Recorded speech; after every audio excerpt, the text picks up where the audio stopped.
ওং ব্রহ্ম পরম ব্রহ্ম কুলো মালিক রাধাস্বামী দয়ালে চরণের সাথে সহস্র কোটি প্রণাম। আমি সকলকে আমার জয়গুরু। ঠাকুর বলেন, পিতামাতার মধ্যে অনৈক্য অপ্রেম সন্তানের বিপদগামিতার ইন্ধন। এই বিষয়ে অনেক ঋত্বিক দাদারাও আলোচনা করেন এই লাইনটির উপরে, এই ঠাকুরের কথার উপরে। ইষ্টে রেখো ভক্তি অটুট, শক্তি পাবে বুকে, তারই কর্ম রাঙাও স্বভাব, পড়বে নাকো দুঃখে। আরও ঠাকুর বলেন কথা কইবে গুড়ের মতো, লেপ্টে রবে গায়ে, মিষ্টি কথাও শক্ত হলে উল্টো পানে ধায়। আরও বলেন তিনি, পিতামাতার একে অপরের প্রতি আচরণগুলি সুনিয়ন্ত্রিত হলে ছেলে মেয়ের জীবনও মঙ্গলের সাথে যুক্ত হয়। শ্রী শ্রী ঠাকুরের চিন্তা অনুযায়ী স্বামীর ঝোঁকে ছুটলে নারী শ্রেষ্ঠ ছেলের মা, ইষ্ট ঝোঁকে ছুটলে পুরুষ প্রজ্ঞা অনুপমা। তাই এইভাবেই নারী পুরুষকে সংসারে চলতে হবে। তাই আচার্যদেব বলেন, মায়েদের আরও ভালো থাকার কথা আরও বলেছেন, দীক্ষাপত্রের কাজ মায়েদের সাংসারিক ক্লান্তি মুক্তির উপায়। ডিপিওর মানে দীক্ষাপত্র। বিভিন্ন কারণ বশত আমাদের কিছু মানুষের সাথে যোগাযোগ বিচ্ছিন্ন হয়েছিল। নিজের যজন ও অপরকে যাজন করে ঠাকুরকে সবার মধ্যে প্রতিষ্ঠা করার উদ্দেশ্য হলো ডিপিওর। বিভিন্ন ঠাকুর নিয়ে তাদের সাথে যোগসূত্র হওয়ার কাজ কেবলমাত্র কর্মীদের নয়, বরং প্রত্যেকের। মায়েদের মন ভালো রাখা ভীষণ জরুরি, একথা আচার্যদেব বলেন, কারণ তারাই সমাজ ও জাতির মূল। দেখা যায় অনেক পরিবার দীক্ষা নিয়েও দৈনন্দিন জীবনে ঠাকুরের নীতিবিধি পালনে ব্রতী নয়। কেউ 3 থেকে 4 পুরুষ ধরে দীক্ষিত, কিন্তু সেইভাবে তারা ইষ্টপ্রাণ হয়ে ওঠেনি। তাদের সবাইকে ইষ্টের সাথে যুক্ত এবং উদ্দীপ্ত করাই হলো ডিপিওর, এবং এটাই বিপ্লব। ঠাকুরের সাথে নিত্য নতুন আনন্দ খুঁজে নেওয়া জীবনে বিস্তার ঘটে। অবচেতন মনে অবসাদ কেটে যায়। ধার্মিক মানুষ যদি এগিয়ে না আসে, তাহলে জগতে অধর্ম বাড়তেই থাকবে, যেটা হতে দেওয়া যায় না। ঠাকুর বলেন, একটি শিশুর প্রথম ও প্রধান শিক্ষক হলেন তার মা। মায়ের মধ্যে দিয়েই শিশুর মধ্যে সমস্ত শিক্ষার সূত্রপাত হয়ে থাকে। শিশুটি বড় হয়ে কি হবে তার রূপরেখা মাই তৈরি করে দেন। ছেলেদের বোধের পাল্লা মায়ের নখদর্পণে থাকা চাই। বোধের মাপকাঠিও হাতে থাকলে অতি সহজে শিশু বা ছেলেকে ভবিষ্যৎ বিপদের হাত থেকে অনেক সহজে রক্ষা করা যায়। সন্তানকে সবসময় চোখে রাখতে হয়। তাই বলেছেন, শিক্ষাই পারিবারিক অভ্যাসের অবদান।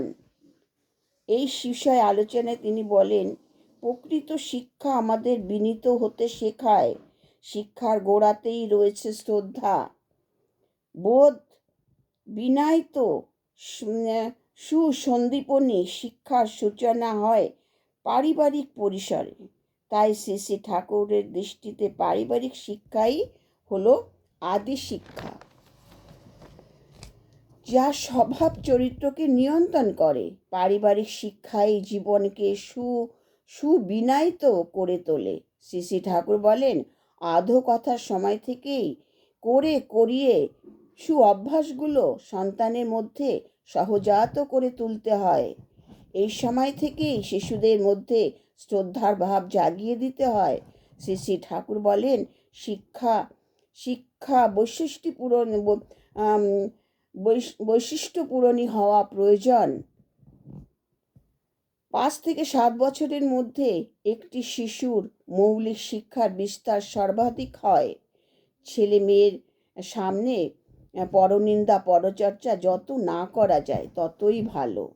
সুকেন্দ্রিক উদারতা, সেবা, সহানুভূতির দৃষ্টান্ত যেন তারা মা বাবার চরিত্রে দেখতে পায়। শ্রী শ্রী ঠাকুর বলেন, পারিবারিক যাজন, পারিবারিক বৈঠক ছেলেপেলেদের বৃদ্ধির যোগান দেয়। ছেলে মেয়েকে দিয়ে প্রতিদিন বাবা মাকে নিত্য কিছু দেওয়া এবং গুরুজনদের নিত্য প্রণামের অভ্যাস করানো ভালো। আরও বলেন, পারিবারিক শিক্ষায় জীবনকে সুনিয়ন্ত্রিত করে তোলে। ঠাকুর এটাই বলেছেন, কারণ ঠাকুর দেখেছেন যে সন্তানকে শিক্ষা যদি শিক্ষিত করে না গড়া যায়, তাহলে বাবা মারও কষ্ট পাবে ভবিষ্যতে, এবং দেশের অবস্থাও দিন দিন খারাপ হতে থাকবে। কারণ এখন আদর্শ সন্তান বা সুসন্তান খুবই কম। এখন ছিল, আগে দেখেছেন যাদের নাম আমি বারে বারে বলেছি, যেমন নেতাজি সুভাষচন্দ্র বসু, রবীন্দ্রনাথ ঠাকুর, বিদ্যাসাগর, বিধানচন্দ্র রায়, ডক্টর রাধাকৃষ্ণন, তারপরে মহাপ্রভু চৈতন্যদেব, বিবেকানন্দ, কত বলবো। আবার এত বড় বড় বিপ্লবী আছে, বিনয় বাদল, দীনেশ, মাস্টারদা সূর্য সেন, এরা এখন আদর্শ সন্তান। তাই তো তাদের জীবন দিয়ে দেশের স্বাধীনতা এনেছেন তারাই। তাই মানুষের সমাজের জন্য তারা সর্বদা কাজ করে গেছেন। সমাজ সংস্কারমূলক তার কাজ করে গেছেন। তা কখনো অধর্ম অন্যায় করেননি। তো এরকম সন্তান বর্তমানে খুব কম। তার জন্য তো আজকে দেশের এই অবস্থা, এই অরাজকতা, এই অধার্মিক কাজ চলছে দেশে, এই দুর্নীতি চলছে, দেশ আজ কুলুষিত। তাই জন্য ঠাকুর বলেছেন যে ঘরে ঘরে যদি সুসন্তান তৈরি করা যায়, এখনও মায়েরা যদি সঠিক পথে আসে, সুসন্তান তৈরি করে, আদর্শ সন্তানের জন্ম দেয়, তবে আবার দেশ গড়ে উঠবে, সমাজ গড়ে উঠবে, পরিবার গড়ে উঠবে, বাবা মার মনে আবার শান্তি ফিরে আসবে। সন্তান যদি ঠিকমতো ঠিক করে বড় করে তোলা না যায়, তবে দেখবেন বাবা মার দুঃখের কোনো সীমা পরিসীমা থাকে না। তাই এগুলো প্রথম থেকে, ওই জন্য ঠাকুর বলেছেন একদম অতি শিশু থেকে 3 বছর বয়স থেকে তাদের শিক্ষা সংস্কার গড়ে তুলতে হয়। এই বড় বড় কলেজ বিশ্ববিদ্যালয় শিক্ষার থেকে, ইংলিশ মিডিয়ামের শিক্ষার থেকে পারিবারিক শিক্ষাটা সব আগে প্রধান। বিদ্যার থেকে বুদ্ধি বড়, এটাকে জানবেন। আগেকার মা ঠাকুমারা বলতো, কিন্তু তখন আমরা করতাম না। এখন দেখি বিদ্যার থেকে সংস্কার বড়, বুদ্ধি বড়। তাই প্রত্যেকটা মার এখনও সতর্ক হওয়া দরকার এবং এগিয়ে আসা দরকার। শিশুদের শাসন ভালোবাসা সব দিক থেকে, সব দিয়েই তৈরি করতে হবে। শাসনও করতে হবে, ভালোবাসতে হবে, সংস্কারও দিতে হবে। গুরুজনদের প্রতি যাতে সম্মান করে, গুরুজনদের প্রতিদিন প্রণাম করানো, বাবা মাকে ভক্তি শ্রদ্ধা করা, বাবা মাকে ভালোবাসা, এগুলো ছোট্ট দিক থেকে শেখাতে হয়।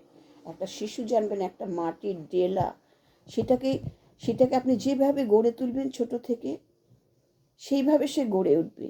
অতি স্নেহ দিয়ে বা ওদের অতিরিক্ত আবদার ছোটবেলা থেকে মেনে নেওয়া উচিত নয়, বা অতিরিক্ত স্নেহে সন্তান নষ্ট হয়ে যায়।